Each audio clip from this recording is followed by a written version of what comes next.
Hello guys, कैसे हो आप सभी। आई होप कि आप बहुत ही बढ़िया होंगे। दोस्तों, आज के इस वीडियो में हम बात करने वाले हैं ट्रैकियोस्टोमी के प्रोसीजर की। तो दोस्तों, यदि आपने अभी तक हमारे चैनल को सब्सक्राइब नहीं किया है तो चैनल को सब्सक्राइब करें एंड बेल आइकन को प्रेस करें एंड वीडियो को ज़्यादा से ज़्यादा दोस्तों के लिए शेयर करें। तो चलिए दोस्तों, शुरू करते हैं आज के ट्रैकियोस्टोमी के प्रोसीजर को। तो ट्रैकियोस्टोमी के प्रोसीजर में दोस्तों सबसे पहले हम देखते हैं प्री ऑपरेटिव प्रिपरेशन। तो प्री ऑपरेटिव प्रिपरेशन में सबसे पहले जो स्टेप है वो क्या है, डॉक्टर के ऑर्डर और इंडिकेशन को वेरीफाई करें एंड देन पेशेंट की आइडेंटिटी, कंसेंट और प्रोसीजर एक्सप्लेन करें and then airway, breathing, SpO2, vital sign और रेस्पिरेशन रेट स्टेटस असेस करें एंड देन आवश्यक इन्वेस्टिगेशंस और कोएगुलेशंस प्रोफाइल चेक करें एंड देन पेशेंट को सुपाइन पोजीशन में रखें और नेक को अप्रोप्रिएटली एक्सटेंड करें यदि कॉन्ट्रा इंडिकेटेड न हो तो। अगला स्टेप है वो है oxygen suction apparatus, emergency airway equipment और ट्रैकियोस्टोमी सेट तैयार रखें। अगला स्टेप है वो है दोस्तों स्टेराइल टेक्निक मेंटेन करें। अगला जो स्टेप है दोस्तों वो है कि इसमें इक्विपमेंट कौन कौन से रिक्वायर्ड होते हैं। तो इसमें जो इक्विपमेंट हैं वो हैं दोस्तों sterile tracheostomy tube with appropriate size, obturator, sterile gloves और drapes, antiseptic solution, local and general anaesthesia equipment and scalpel और surgical instrument, suction apparatus, oxygen supply and sterile gauze dressing, tracheostomy ties and resuscitation equipment. इसके बाद में हम देखते हैं दोस्तों इसका प्रोसीजर। तो इसका प्रोसीजर क्या होता है, तो इसका प्रोसीजर है उसको हम स्टेप बाय स्टेप देखते हैं।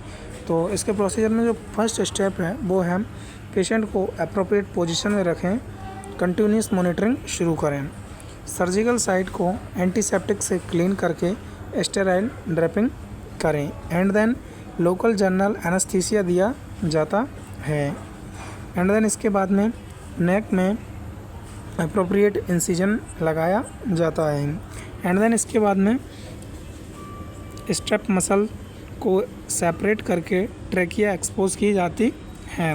इसके बाद में जो अगला स्टेप है वो है ट्रैकिया के सिलेक्टेड रिंग्स के स्तर पर ओपनिंग की बनाई जाती है एंड देन इसके बाद में जो नेक्स्ट स्टेप है वो है अप्रोप्रिएट साइज ट्रैकियोस्टोमी ट्यूब को ऑब्टूरेटर की सहायता से ट्रैकिया में इंसर्ट किया जाता है एंड देन इसके बाद में जो स्टेप है वो है ऑब्टूरेटर निकाल कर इनर कैनुला लगाया जाता है एंड देन इसके बाद में जो स्टेप है वो है यदि कव्ड ट्यूब है तो कफ को अप्रोप्रिएट प्रेशर तक इन्फ्लेट किया जाता है।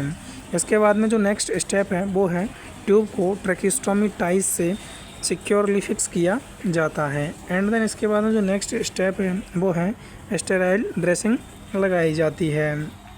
इसके बाद में जो अगला स्टेप है वो है ट्यूब प्लेसमेंट और एयरवे पेटेंसी को असेस किया जाता है और आवश्यकता अनुसार सक्शन और ऑक्सीजन दिया जाता है। अगला जो स्टेप है वो है पोस्ट ऑपरेटिव केयर में।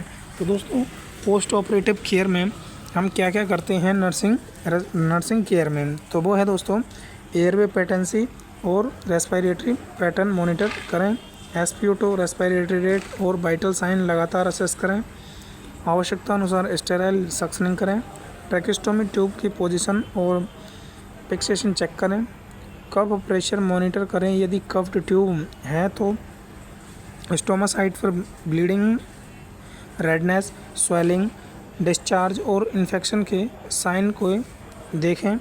अगला स्टेप है वो है ह्यूमिडिफिकेशन और एडिक्वेट हाइड्रेशन मेंटेन करें। अगला स्टेप है वो है इनर कैनुला की क्लीनिंग रिप्लेसमेंट हॉस्पिटल प्रोटोकॉल के अनुसार करें। अगला स्टेप है वो है दोस्तों इनर कैनुला की क्लीनिंग रिप्लेसमेंट हॉस्पिटल प्रोटोकॉल के अनुसार करें। ये दोस्तों हमने पहले भी कर लिया। इसके बाद में जो अगला स्टेप है वो है पेशेंट को कम्युनिकेशन मेथड उपलब्ध कराएं एंड देन इसके बाद में है वो है इमरजेंसी बेड साइड पर सेम साइज और one size smaller tracheostomy tube, obturator और सक्शन इक्विपमेंट उपलब्ध रखें। तो दोस्तों ये था आज का प्रोसीजर जो कि ट्रैकियोस्टोमी का है। तो थैंक यू दोस्तों, यदि आपने अभी तक हमारे चैनल को सब्सक्राइब नहीं किया है तो हमारे चैनल को सब्सक्राइब करें एंड बेल आइकन को प्रेस करें एंड वीडियो को ज़्यादा से ज़्यादा साथियों के लिए शेयर करें। दोस्तों आपको वीडियो कैसी लगी इसका रिस्पांस कमेंट बॉक्स में ज़रूर दें। थैंक यू दोस्तों।